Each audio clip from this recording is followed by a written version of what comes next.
तो hello guys, welcome back to my channel. तो कैसे हो आप सभी लोग। तो आज हम लोग एक ब्रांड न्यू एनिमे सीरीज को एक्सप्लेन करने वाले हैं। तो चलो तो फिर इसे बिना टाइम वेस्ट किए इसे शुरू करते हैं। एपिसोड की शुरुआत में हमें बताया जाता है कि जब लोग जवान होते हैं तब वो अपने ड्रीम के पीछे भागने का सोचते हैं और ज्यादातर एडवेंचर बनने के लिए जाते हैं। और वहाँ पर भी ऐसे अडल्ट होते हैं जो अपने सपने को कभी नहीं छोड़ते हैं। इसके बाद हमें एक बार का सीन दिखाया जाता है जहाँ पर एडवेंचरर के ई रैंक के प्रमोशन के लिए रजिस्ट्रेशन चालू होता है। तो हम लोग वहाँ पर एक लड़की को देखते हैं। तो वो जिसने रजिस्ट्रेशन किया होता है उन लोगों को अपना एडमिट कार्ड दे रही होती है। तभी उसके पास एक लड़का आता है। उसे देखकर वो लड़की कहती है कि रिक, क्या तुम ही हो? मैं एलिसा हूँ। तो रिक उसे पहचान लेता है और कहता है कि 2 साल हो गए हैं तुमसे मिले हुए, है ना? तो एलिसा कहती है कि जब तुमने जॉब को क्विट किया था तब मैं बहुत सरप्राइज हो गई थी, लेकिन जब मुझे पता चला कि तुम्हें एक एडवेंचरर बनना है तो मैं और भी ज्यादा सरप्राइज हो गई। तो रिक कहता है कि जब कोई 30 साल का हो जाता है तो उसे एडवेंचरर बनने के लिए शुरुआत करना काफी शर्मनाक बात है, क्योंकि लोग जवानी में ही एक रैंक से शुरुआत करते हैं और वो 2 साल बाद एक 9 से किया ई रैंक एडवेंचरर बन जाते हैं। तो एलिसा रिक से पूछती है कि तुम 2 साल क्या कर रहे थे? इस पर रिक कहता है कि मैं पहाड़ों में था, सीनियर एडवेंचरर के साथ ट्रेनिंग कर रहा था। तभी उन लोगों के पास एक बेवड़ा आता है और वो एलिसा से कहता है कि क्या तुम अभी फ्री हो? ऐसा कहकर वो उसके साथ जबरदस्ती करने लगता है। तो रिक उस आदमी को पकड़कर पीछे ले जाने लगता है। तो आदमी वहाँ पर ही बेहोश हो जाता है। इसे देखकर वहाँ के सभी लोग काफी हैरान हो जाते हैं। इसके बाद एलिसा रिक को उसका ई रैंक एडमिट कार्ड दे देती है। तो रिक एडमिट कार्ड का नंबर देखकर काफी ज्यादा शॉक हो जाता है और कहता है कि यह तो काफी अनलकी नंबर है। इसके बाद वो उस बार से बाहर आ जाता है। तभी उसके पास एक लड़की आती है और वो उसे कहती है कि क्या तुमने रजिस्ट्रेशन पूरा कर लिया? तो रिक उसके पॉम को देखकर कहता है कि हाँ, और तुमको इंतजार करने के लिए मुझे माफ कर दो रिनेट। तो हम लोग उस आदमी को देखते हैं जिसे रिक ने पकड़ा था। तो रिक के पकड़ने की वजह से उसके पेट पर रिक के हाथों का निशान पड़ गया होता है। इसे देखकर वहाँ के सभी लोग काफी ज्यादा हैरान हो जाते हैं। तभी एक आदमी कहता है कि यह तो डेमोल्ड है, ए रैंक एडवेंचरर, इसके ऐसी हालत किसने कर दी? तो एलिसा अपने आप से कहती है कि यह हो नहीं सकता, क्या यह रिक ने किया है? इसके बाद हम लोग एक एग्जामिनर को देखते हैं जो रिक की हाइट को गिन रहा होता है। तो दूसरा एग्जामिनर रिक के एडमिट कार्ड को देखता है और कहता है कि क्या तुम 32 ईयर्स ओल्ड हो? तो रिक शर्मा जाता है। इसके बाद हम लोग एक क्रिस्टल को देखते हैं। तो एग्जामिनर उस क्रिस्टल के बारे में उन लोगों को बताने लगता है। वो कहता है कि तुम सभी लोगों को एक एक करके इस क्रिस्टल पर अपना हाथ रखना है और यह क्रिस्टल हमें तुम्हारे अंदर के मैजिकल एनर्जी के बारे में बताएगा। तो सभी लोग एक एक करके उस क्रिस्टल पर हाथ रखने लगते हैं। तो एग्जामिनर उस क्रिस्टल के लाइट के हिसाब से उन लोगों को पॉइंट देने लगता है। इसके बाद रिक अपना हाथ उस क्रिस्टल पर रखता है तो उस क्रिस्टल में से बहुत कम लाइट निकलती है। तो वो एग्जामिनर उसे F- पॉइंट देता है। इसकी वजह से वहाँ के सभी लोग रिक पर हंसने लगते हैं। तभी अचानक से वो क्रिस्टल ही टूट जाता है। इसके बाद सेकंड एग्जाम स्टार्ट होता है। तो एग्जामिनर वहाँ के स्लाइम बैग के बारे में उन लोगों से कहता है कि तुम लोगों को इस स्लाइम बैग पर पूरी ताकत लगाकर इस पर मारना है, जिससे हम तुम्हारे अंदर के एनर्जी को मापेंगे और यह बैग तुम्हारे अंदर के पावरफुल हम लोग को भी झेल सकता है, इसलिए अपनी पूरी ताकत लगाना। उस स्लाइम बैग को देखकर रिक को अपने सीनियर एडवेंचरर के साथ की हुई ट्रेनिंग के बारे में याद आता है। उसके सीनियर ने रिक से कहा था कि किसी भी हथियार या मैजिक का इस्तेमाल करने के लिए तुम्हें अपने बॉडी की जरूरत पड़ेगी, और अगर तुम अपने नंगे हाथों से गोल्डन स्लाइम बैग को डिस्ट्रॉय करते हो तो तुम अपने बॉडी पर ट्रस्ट कर सकते हो। तो रिक कहता है कि एक गोल्डन स्लाइम बैग, ये तो इम्पॉसिबल है। मैं अपने नंगे हाथों से इस स्लाइम बैग को कभी डिस्ट्रॉय नहीं कर सकता। तो एडवेंचरर कहता है कि यह तो एक एडवेंचरर का भाग है, और अगर तुम सोच रहे हो कि मैं इसे डिस्ट्रॉय नहीं कर सकता तो तुम गलत हो। मैं इसके जैसे 200 को एक साथ डिस्ट्रॉय कर सकता हूँ। ऐसा कहकर वो अपने सिंगल पंच में ही उस गोल्डन स्लाइम बैग को डिस्ट्रॉय कर देता है। इसके बाद रिक की उस गोल्डन स्लाइम बैग को डिस्ट्रॉय करने की ट्रेनिंग चालू हो जाती है। तो वो सीनियर रिक को उस बैग पर एक दिन में 50,000 पंचेस मारने के लिए कहता है। उस ट्रेनिंग को सोचकर रिक काफी अजीब सा मुंह बनाने लगता है। इसके बाद सभी लोग एक एक करके उस स्लाइम बैग पर पंच मारने लगते हैं। तभी एक लड़का उस स्लाइम बैग पर पंच मारने के लिए आने लगता है। उसे देखकर वहाँ पर खड़े लोग कहते हैं कि यह तो ड्यूक का दूसरा बेटा है और यह केवल 11 साल का है, लेकिन उसके पास सी रैंक के बराबर मैजिक है। तो हम लोग उस लड़के को देखते हैं जो अपने अपने मैजिक से अपने हाथों में एक फायर वॉल बना लेता है। उसे देखकर वहाँ पर खड़े सभी लोग काफी हैरान हो जाते हैं। तो वो अपने फायर बॉल से उस स्लाइम बैग पर हमला करता है। तो हम लोग देखते हैं कि उसका फायर बॉल काफी छोटा होता है। उस फायर बॉल को देखकर रिक कहता है कि इतना छोटा। तो रिक ने जिस सीनियर एडवेंचरर के साथ ट्रेनिंग की थी उसका फायर बॉल काफी ज्यादा बड़ा होता है जो एक पूरे पहाड़ को डिस्ट्रॉय कर सके इतना। इसके बाद सभी लोग उस स्लाइम बैग पर पंच मारने लगते हैं। तभी रिक का नंबर आता है। तो रिक उस स्लाइम बैग पर पंच मारने के लिए जाने लगता है। तो एग्जामिनर रिक से कहता है कि रुको जरा, क्या तुम 30 साल के थे तब तुमने एडवेंचर बनने के लिए शुरुआत की थी, क्या यह सच है? तो रिक हाँ कहता है। तो एग्जामिनर उससे कहता है कि अगर तुमने जवानी में मैजिक की ट्रेनिंग नहीं ली है तो तुम किसी भी ग्रोथ की उम्मीद नहीं कर सकते और तुम्हारा मैजिक का रिजल्ट भी काफी कम है। तो इसलिए तुम्हारी भलाई इसी में है कि तुम्हें हार मान लेनी चाहिए। तो रिक अपने आप से कहता है कि यह ठीक कह रहा है, लेकिन मैंने इसके लिए काफी हार्ड ट्रेनिंग की है। यह सच है कि मैंने काफी लेट शुरुआत की है, पर इसमें क्या गलत है? कोई भी पर्सन किसी भी उम्र में एडवेंचरर की शुरुआत कर सकता है। ऐसा कहकर वो अपनी पूरी ताकत से उस स्लाइम बैग पर पंच मारता है। तो वो स्लाइम बैग पूरी तरीके से डिस्ट्रॉय होकर दीवार को भी तोड़ देता है। इसे देखकर सभी लोग काफी ज्यादा हैरान हो जाते हैं। तो वो लड़का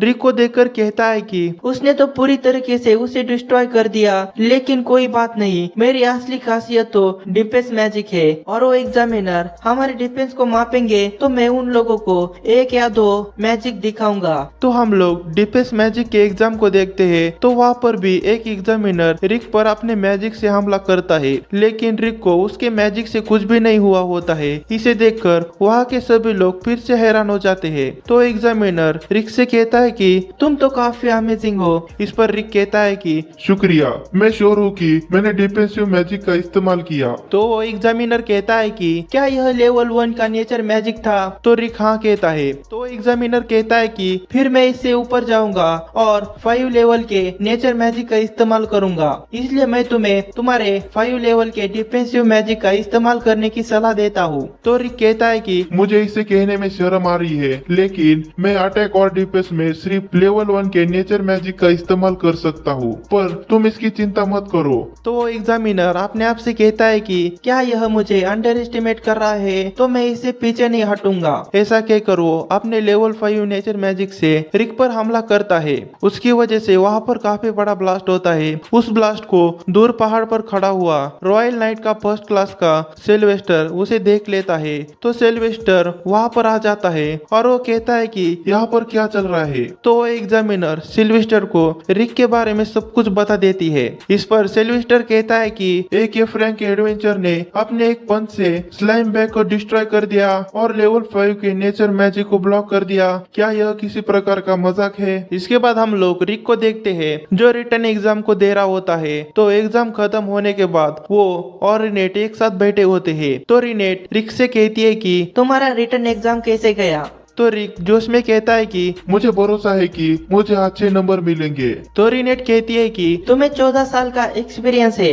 तो रिक कहता है कि क्या मैं एग्जाम पास कर पाऊंगा, क्योंकि मुझे मैजिक के कैपेसिटी चेक में F- मिला है। इस पर रिनेट कहते हैं कि सब ठीक हो जाएगा, तुमने इन 2 सालों में काफी अच्छी ग्रोथ की है। लेकिन तभी वहाँ पर फ्रीड आ जाता है और वो रिक से कहता है कि तो तुम यहाँ पर हो कॉमनर। तो रिक उससे कहता है कि क्या हुआ, क्या तुम खो गए हो? मैं तुम्हारे माता पिता को ढूंढने में मदद कर सकता हूँ। तभी फ्रीड रोने लगता है और कहता है कि मेरा मजाक मत बनाओ, मैं इस एग्जाम में मेरी काबिलियत को दिखाकर एक शानदार शुरुआत करने वाला था, लेकिन तुम मुझे काफी बेहतरीन लगे। ऐसा कहकर वो जोर जोर से रोने लगता है। तभी वहाँ पर फ्रीड की बड़ी बहन आ जाती है और वो कहती है कि तुमने फ्रीड को रुलाया, क्या तुम्हें थोड़ी शर्म है? तो फ्रीड उसकी बड़ी बहन को गले लगाकर रोने लगता है। तो रिक कहता है कि क्या तुम उसकी बड़ी बहन हो? तो वो लड़की कहती है कि मैं एंजेलिका हूँ, डायरो मूविट हाउस की सबसे बड़ी बेटी। तो फ्रीड एंजेलिका से कहता है कि वो 40 साल का बुढ़ा मुझे धमकी दे रहा था, तो तो 40 साल का बुढ़ा कहते ही